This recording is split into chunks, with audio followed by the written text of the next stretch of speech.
पंजाब से सटा हुआ क्षेत्र है, हरियाणा पंजाब से सटा हुआ क्षेत्र है।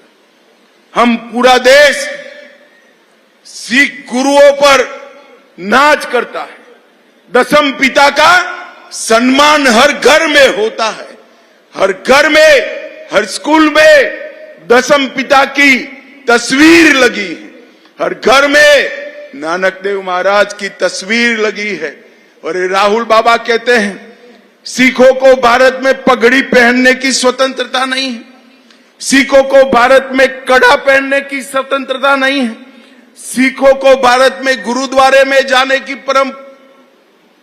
परमिशन नहीं है। राहुल बाबा कौन से भारत में जीते हो तुम? यहां तो सिख नहीं, हम सब, हमारे सिख भाई भी ले जाते हैं, हम भी जाते हैं, बड़े शान से पगड़ी डालकर गुरु ग्रंथ साहब को मत्था टेक कर आते हैं। क्या अपमानित करते हुआ, कहां से सीख कर आए हो और अमेरिका में जाकर बोलते हो। मैं आज पूछना चाहता हूं टोहाना की जनता के दरबार में, हमारे सिख भाइयों का सम्मान हम सब करते हैं या नहीं करते हैं? सिख भाई सम्मान के साथ पगड़ी और कड़ा पहनकर गुरुद्वारे में जाते हैं या नहीं जाते हैं? अरे राहुल बाबा, आप क्या कहोगे? सिख पंथ के अपमान का इतिहास तो आपका रहा है। दिल्ली के दंगों में आपकी सरकार थी, हजारों सिखों का रोड पर कत्लेआम हुआ, बच्चे और माताओं को भी नहीं बख्शा। और आपके पिताजी ने कहा था बड़ा दरख्त गिरता है तो भूमि हिलती है।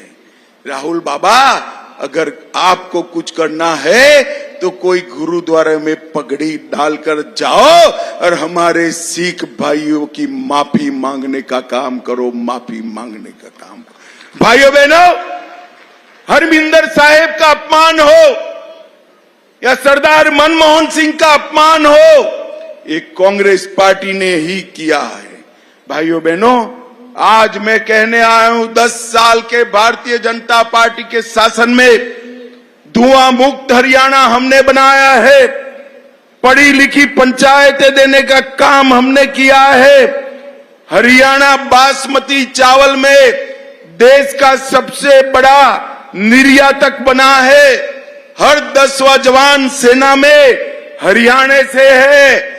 और ये एमएसपी करते हैं, किसी अंग्रेज ने इनको लिख कर दे दिया है, वो एमएसपी बोलते रहते हैं। एमएसपी का फुल फॉर्म भी मालूम है? राहुल बाबा, आपकी सरकारें थी, आपने कितना एमएसपी पर खरीदी किया? चीट लेकर आ जाओ, हमारा बबली चौराहे पर आ जाएगा और हिसाब किताब आपका कर देगा। मैं गर्व के साथ कहता हूं, सबसे ज्यादा क्रॉप 24 क्रॉप देश भर में अगर एमएसपी पे कहीं खरीदे जाते हैं तो हमारे हरियाणा में खरीदे जाते हैं, हरियाणा में। और भावांतर योजना भी किसानों का कल्याण करती है, गांव में लाल डोरे को समाप्त करने वाला और मालिकाना हक देने वाला पहला राज्य मेरा हरियाणा है। पंचायतों में माताओं बहनों की 50% भागीदारी करने वाला पहला राज्य हरियाणा है। हर ग्रामीण घर में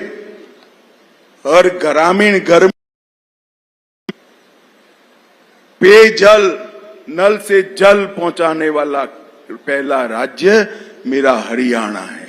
भाइयों बहनों, मैं सिर्फ एक जिले की बात करता हूं। 3 सीट का जिला है, 3 सीट का है ना फतेहाबाद, सिर्फ 3, तो 2 बंदे तो हमारे यहीं खड़े हैं। मैं ये एक जिले का हिसाब लेकर आया हूं। सिर्फ फतेहाबाद में पीएम ग्राम सड़क योजना के तहत 75 करोड़ रुपया खर्च किया और 187 किलोमीटर रोड ये 10 साल में बनाने का काम हमारी सरकार ने किया है। भाइयों बहनों, जोर से ताली बजाना, राहुल गांधी तक पहुंचना चाहिए। पीएम किसान, 1 लाख किसान लाभार्थियों को 200 करोड़ रुपया नरेंद्र मोदी जी ने सीधा बैंक अकाउंट में डालने का काम। 1900 हेक्टेयर भूमि सिंचाई की बढ़ाई, 700 मेगावाट के 2 स्वदेशी रिएक्टर बनाए और 5 करोड़ 50 लाख 4600 रेहड़ी पटरी वालों को लोन देने का मोदी जी ने काम किया। 62,000 घरों में पानी पहुंचाया, हर घर में शौचालय, हर घर में गैस, हर घर में बिजली पहुंचाने का काम किया और 580 स्कूलों में शौचालय और पानी पहुंचाने का काम नरेंद्र मोदी जी ने किया। मैं कांग्रेस के अध्यक्ष को कहना चाहता हूं, भैया फतेहाबाद में आजादी से अब तक कितना करा, इसका हिसाब लेकर आओ। हमारा पलड़ा भारी रहेगा, हमारा पलड़ा भारी रहेगा। भाइयों बहनों, हमने आगे भी तय किया है, अमरूद को जीआई टैग देकर यहां का अमरूद विश्व के बाजार में पहुंचाने का काम भारतीय जनता पार्टी करेगी। ओबीसी, एससी और ईडब्ल्यूएस छात्रों के लिए मुफ्त कोचिंग आवास यहां उपस्थित कराएंगे। एक और नया मेडिकल कॉलेज खोलेंगे। विश्वकर्मा महाविद्यालय स्किलिंग के लिए चालू करेंगे।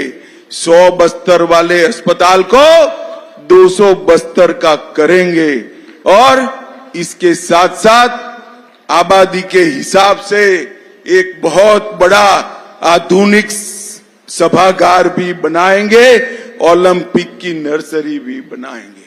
भाइयों बहनों, हमने कुछ वादे किए हैं। माताएं बहनें इतना बड़ा ब्लॉक भरकर बैठी हैं। मोदी जी ने तय किया है कि चुनाव के बाद हर मां, हर माता बहन के अकाउंट में 2100 रुपये का चेक आपके यहां भेज दिया जाएगा। हमने तय किया है 500 रुपये में गैस का सिलेंडर मिलेगा, दाम कितने भी हो, हरियाणा की माताओं को 500 रुपया ही देना है। आईएमटी खरखोदा की तर्ज पर आधुनिक शहर फतेहाबाद में भी बनाएंगे और अब तक मोदी जी 5 लाख का इलाज का खर्च देते हैं, हर परिवार को अब 10 लाख तक कोड़ी ही देनी है। सुनिए सुनिए, ताली मत बजा दीजिए। 10 लाख तक पूरे परिवार को, और घर में बुजुर्ग है तो 15 लाख तक का पूरा खर्चा भारतीय जनता पार्टी की सरकार उठाए। 24 फसलों को एमएसपी पर संपूर्ण रूप से खरीदा जाएगा।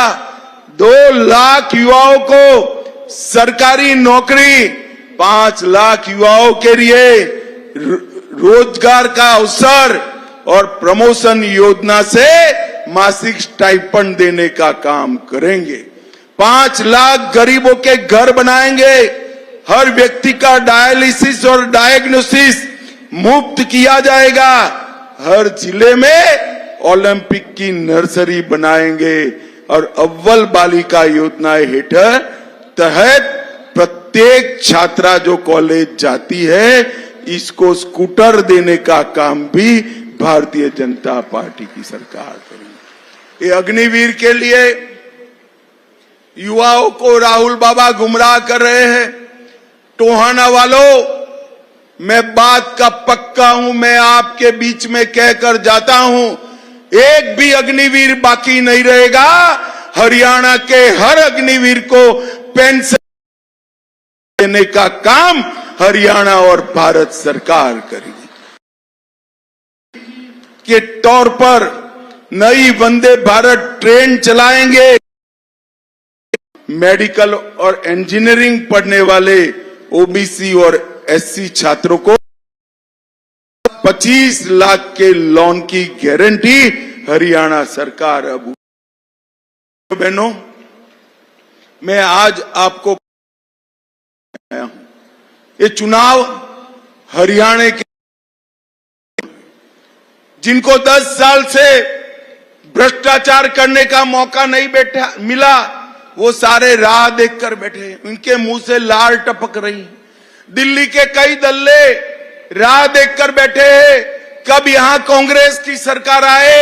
मुझे बताओ टोहाना वालों, ये हरियाणा को दल्लों के हवाले करना है क्या? जोर से बोलो, करना है क्या? आप मानते हो भ्रष्टाचार बगैर की सरकार कांग्रेस पार्टी दे सकती है क्या? किसानों का सम्मान नहीं कर सकते, दलितों का सम्मान नहीं कर सकते। भाइयों बहनों, 10 साल तक हमने हर गांव का विकास किया है। आगे एक 5 साल आशीर्वाद दीजिए। ऊपर मोदी जी आ गए हैं, नीचे भी कमल फूल की सरकार बनाइए। ये डबल इंजन सरकार हरियाणा को देश का बनाएगी, नंबर 1 राज्य बनाएगी। टोहाना वालों, हमारे बबली जी ने लक्ष्य रख दिया कि सबसे ज्यादा लीड से जीतना है, तो ये 15-20 हजार लोगों से ये पूरा हो जाएगा क्या? पूरा हो जाएगा?